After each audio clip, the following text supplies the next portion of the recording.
It's time to chat about some of the day's more interesting stories with Richard Southern. And Richard, kids are getting set for Halloween. Very exciting time, but it appears many adults actually aren't in the mood. Yeah, unfortunately, so, Erica. A new poll out today found 56% of those asked say they don't plan on opening up their door to trick-or-treaters over COVID fears.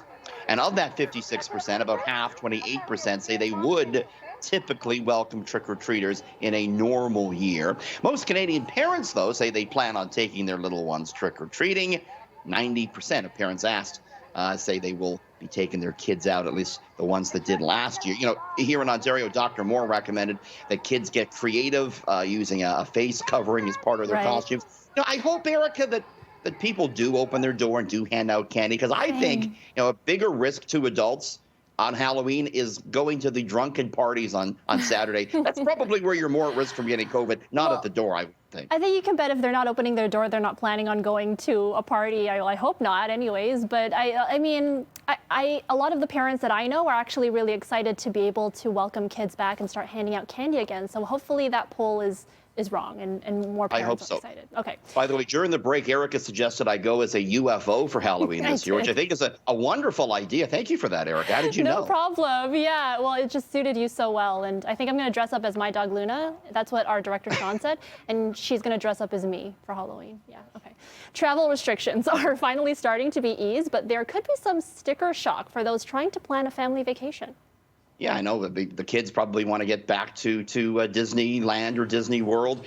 If you're going out to California, though, keep in mind the happiest place on earth is becoming the most expensive place on earth.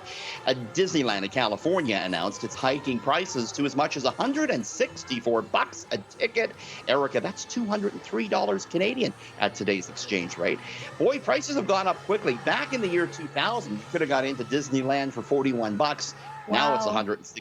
Where they brought in this tiered system, Erica, so it's more expensive depending on how busy the park is. So it could be as much as $164. Down in Florida, in Disney World, where a lot of Torontonians go, the cheapest or the most expensive ticket is $159. Are you planning to go to Disney, Erica? Are you a Disney freak? At some point, I do want to go down there because they have, you know, really cool. Maybe not Disney World itself, but some of the other attractions like the Harry Potter stuff I want to go to. So Simpsons Land and Universal, that's what I want. Our director Laura is a huge Disney fan. She can't wait to get back down. Oh my goodness, she's been telling me all about it and she's so excited. Okay, and finally, do you screen your phone calls, Richard? Because this next story could be a reason to always answer your phone when it rings.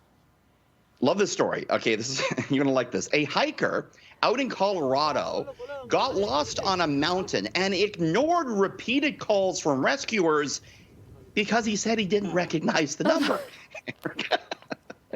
The other person went missing. They didn't return from an expedition. Search crews canvassed the area, couldn't find the hiker. So they said, let's call him. They did. It rang. Nobody picked up. Luckily, after 24 hours lost, the hiker made his way back to his car, got in contact with officials. They said, hey, why didn't you pick up the phone? He said, well, I didn't know the number. And you know, Erica, I think that's true for a lot of people. Like, I don't really answer the phone if I don't know who it is. Do you? I prefer people text me instead of calling me. If you're calling me, it has to be a really good reason. But I think if I was lost, probably would answer that call. Probably would. I'd even talk to the duct cleaning service if I was lost, Eric. I would happily talk to them.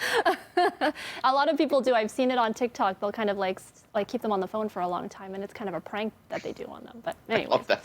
All right. Okay, thanks for joining us, Richard. We'll see you tomorrow. See you tomorrow.